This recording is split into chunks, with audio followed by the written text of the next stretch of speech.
Yes, sometimes we are getting error like Apache Tomcat is working,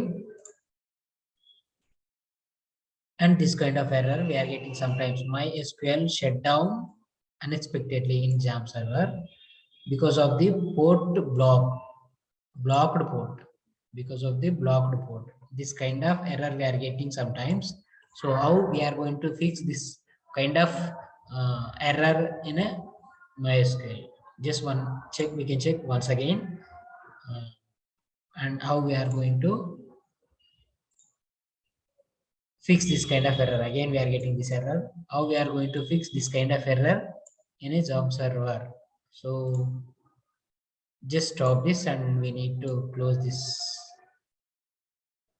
We need to close this, and we are getting that error in a MySQL. Just be concentrate on this. We are getting that error in a MySQL, that is in Xampp Server. Okay, so we need to repair in a MySQL part only. Okay, we need to repair in MySQL part only. We are getting error from the data. Here we are getting data from the data table. We are getting error from the data table. So for that purpose we have 5 steps actually. This one is don't save, and we need to, this is the 5 steps.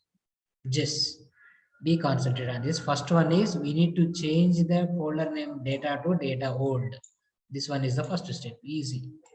We need to rename this underscore old, not only old, whatever you wish you can take, because we need to escape the data. This one is not invoke, this one is not work in a Xampp file. So that's the purpose. We need to take one more folder is called data. Is this one is new one, this one is new one, right? This is the first step. Rename this data into data old and take the one more folder called data, right? So next step is what? We need to take the data from the backup folder. We need to take the data from the backup folder to data. Just we can see here we have some data, configuration data. Copy, and we need to paste into this.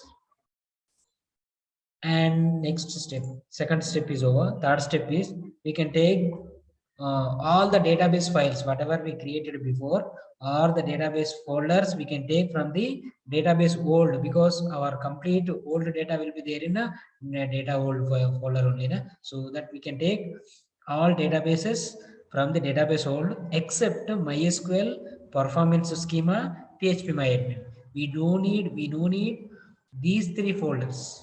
Remaining things all we can take from that old folder, because we need that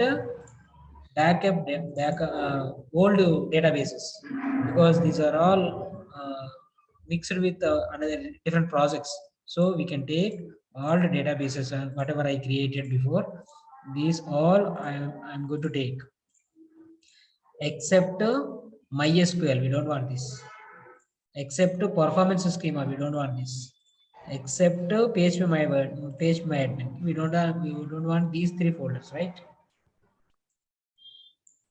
And remaining things all we can take, copy, and we can paste here. Yes, replace it, right? All we are taken. Next to one last file is we can copy ilib file from old. This one is only one we can take from the old one. This one, copy or control C and control V in this. Yes, replace it. Right now it's, we can check this working or not. Just start the server and start the MySQL. It's working fine, right? Just once again we can check, stop and start the server and database server also. It's working fine, it's working fine perfectly. So thanks for watching. This is the box fixing process. When we get that kind of error, MySQL shutdown unexpectedly kind of error, we can do like this. Thank you.